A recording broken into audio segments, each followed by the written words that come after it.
अवधूत चिंतन श्री गुरुदेव दत्त श्री स्वामी समर्थ। मी शीतल तुमच्या सगळ्यांचं आपल्या चॅनलमध्ये स्वागत करते आणि याची सुरुवात करते। मंडळींनो, आपणास माहिती असेल की आज 28 जुलै 2025 आज श्रावणातला पहिला श्रावण सोमवार। सोबतच आपणास माहिती असेल की आज श्रावणातला श्रावण सोमवार तर आहे, ज्याचा उपवास असेल किंवा आपण रुद्राभिषेक, शिवमहिम्न स्तोत्रांचा अभिषेक सगळं काही आपण गोष्टी केल्या असतीलच सकाळी। पण आज सोबतच आपल्याला माहिती असेल की भावांचा उपवास म्हणजे ज्याला नागपंचमीचा उपवास देखील म्हणतात, जो सुद्धा आज आहे। या दोन्ही गोष्टींचा उपवास आज आपल्याला करायचा आहे। तर मंडळींनो, आपणास माहिती असेल की श्रावण महिना सुरू झाला की सणांची रेलचेल सुद्धा सुरू होऊन जात असते। सण म्हटले की सगळ्यात प्रथम श्रावणातला पहिला सण जो येतो तो म्हणजेच कोणता, तर आपल्याला माहिती असेल की नागपंचमी। म्हणजे श्रावण शुद्ध पंचमी ही तिथी आली की नागपंचमी हा सण साजरा होत असतो। नागपंचमी हा सण सर्व स्त्रियांसाठी एकदम महत्त्वाचा, आनंदाचा आणि सोबतच माहेर वाशिणींचा हा सण मानला जातो।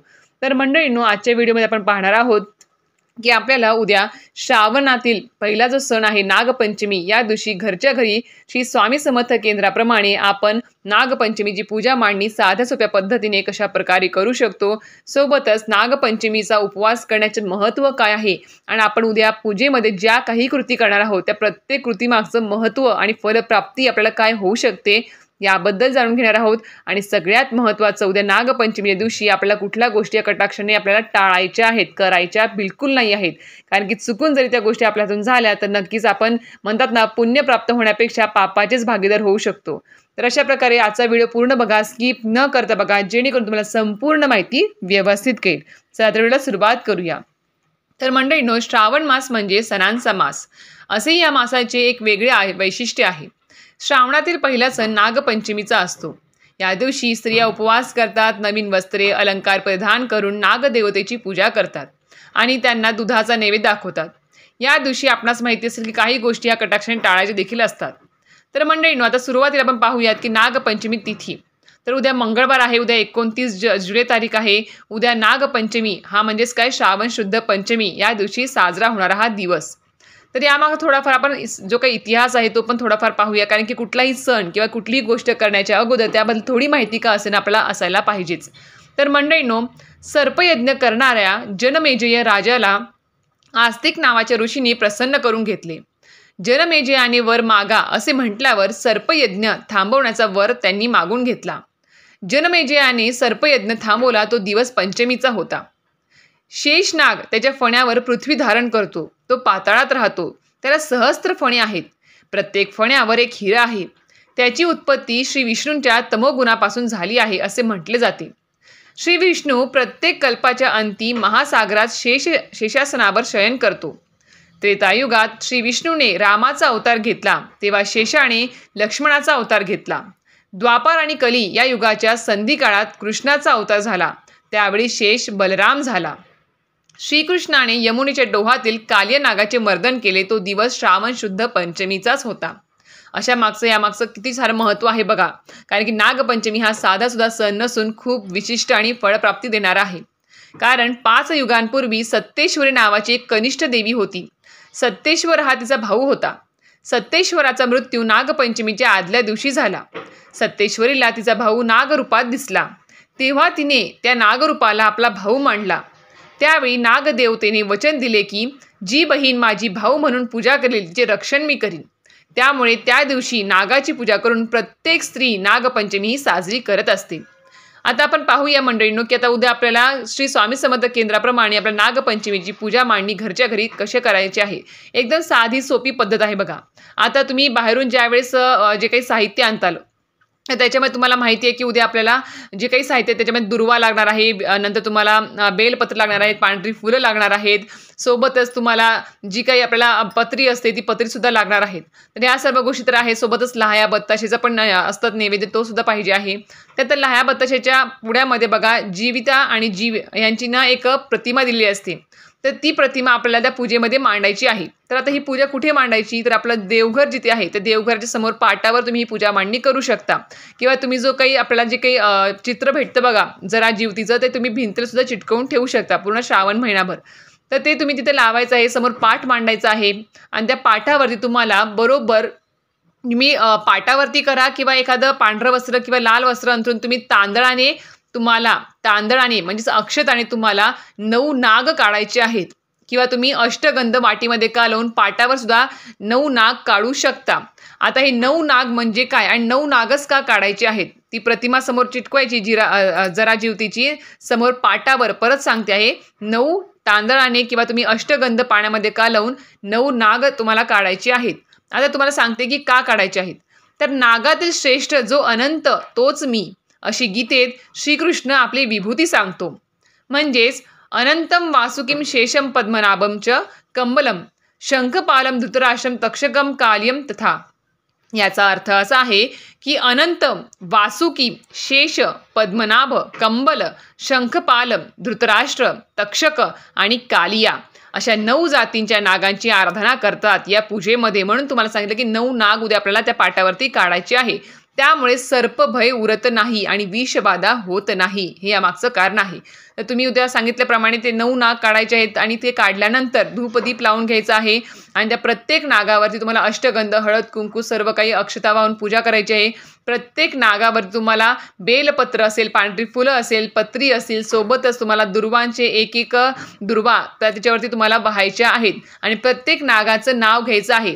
आता तुम्ही समजा आता जे नाग तुम्ही काढले त्याच्यामध्ये पहिल्या नागाचं नाव जे आहे अनंत आहे, नंतर वासुकी आहे, शेष आहे, पद्मनाभ आहे, कंबल आहे, शंखपाल आहे, धृतराष्ट्र, तक्षक आणि कालिया. तर यांची नावं घेऊन तुम्हाला तिथे पंचोपचार त्यांची पूजा करायची आहे. जरा जीवतीच्या फोटोची देखील तुम्हाला पूजा करायची आहे. तुम्हाला वस्त्रमाळ अर्पण इथे करायची आहेत. जरा जीवतीला सुद्धा वस्त्रमाळ तुम्हाला लावायची आहे, फुलं अर्पण करायची आहेत, धूपदीप ओवाळायचा आहे आणि तुम्हाला या दिवशी दुधाचा, लाह्याचा, बत्ताशाचा, गोडाचा नैवेद्य नक्कीच दाखवायचा आहे. आता ही झाली साध्या सोप्या पद्धतीने तुम्हाला अशाच प्रकारे पूजा मांडणी करायची आहे. याच्यामध्ये जास्त काही करायचं गरज नाही आहे. तुम्हाला अशा पद्धतीने तुम्ही पूजा मांडणी करू शकता केंद्राप्रमाणे.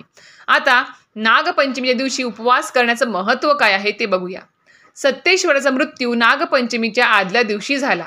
त्यामुळे भावाच्या शोकात सत्तेश्वरीने अन्न ग्रहण केले नाही. त्यामुळे त्या दिवशी स्त्रिया भावाच्या नावाने उपवास करायला लागल्या. भावाला चिरंतन आयुष्य, अनेक आयुधांची प्राप्ती हो आणि तो प्रत्येक दुःख आणि संकट यातून तारला जाओ, हेही उपवास करण्यामागे कारण आहे. कारण नागपंचमीच्या आदल्या दिवशी प्रत्येक बहिणीने भावासाठी देवतांकडे हाक मारल्यास त्याचा भावाला 75% लाभ होतो आणि त्याचे रक्षण देखील होत असते. आपणास माहिती आहे की या दिवशी नागपंचमी म्हटलं तर सर्व सौभाग्यवती स्त्रिया असेल, लहान मुली असतील, कुमारिका असेल, सगळ्या काही नटून थटून साज शृंगार करून तयार होतात.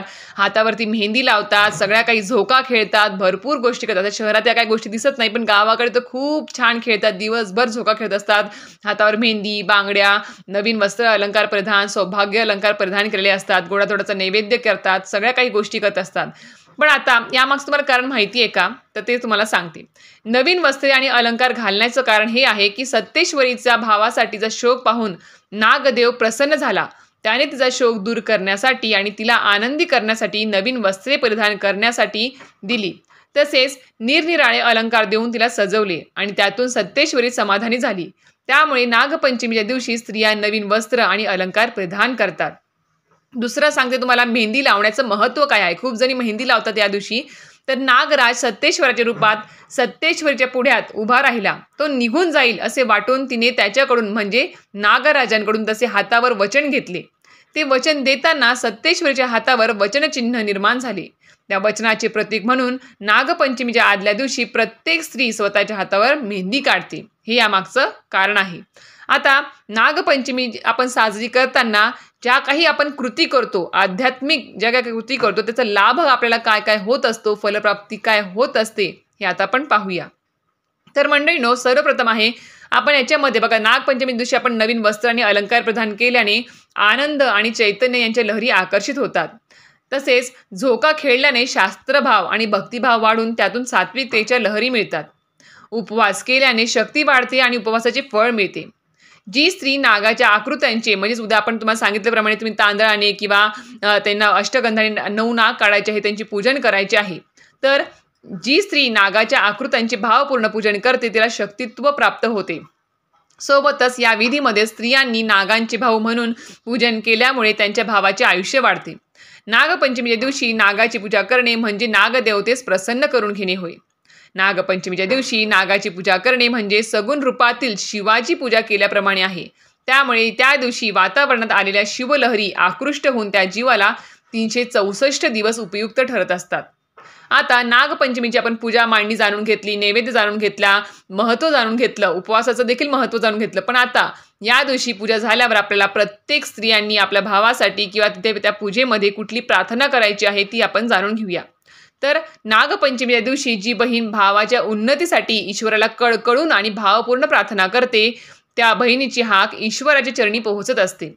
त्यामुळे प्रत्येक साधिकेने त्या दिवशी ईश्वरी राज्याच्या स्थापनेसाठी प्रत्येक युवकाला सद्बुद्धी, शक्ती आणि सामर्थ्य मिळण्यासाठी प्रार्थना नक्कीच करायला पाहिजे. म्हणजे अशा प्रकारे तुम्हाला ही प्रार्थना तिथे बोलायची आहे की माझ्या भावाला उदंड आयुष्य लाभू दे, किंवा माझ्या भावाचं जे काही त्याचा संसार आहे सुखाचा, समृद्धीचा, आनंदाचा होऊ दे, त्याच्या कामांमध्ये भरभराट आणि भरभर यश मिळू दे, उत्तम आरोग्य लाभू दे. अशा प्रकारे तुम्हाला तिथे प्रार्थना करायची आहे. आता उद्या सगळ्यात महत्त्वाची गोष्ट म्हणजे की उद्या नागपंचमी दिवशी काही गोष्टी या निषिद्ध असतात करायच्या. त्या कुठल्या गोष्टी आहेत त्या आपण पाहूया. तर नागपंचमी दिवशी कापणे, चिरणे आणि तळणे या क्रिया निषिद्ध असण्याचे कारण म्हणजेच, कारण की या गोष्टी खरंच सांगते खूप प्रचलित आहे या प्रथा, या दिवशी या गोष्टी केल्या जात नाही. पण यामागचं कारण खूप जणांना माहिती नाही आहे, ते आपण आता जाणून घेऊयात.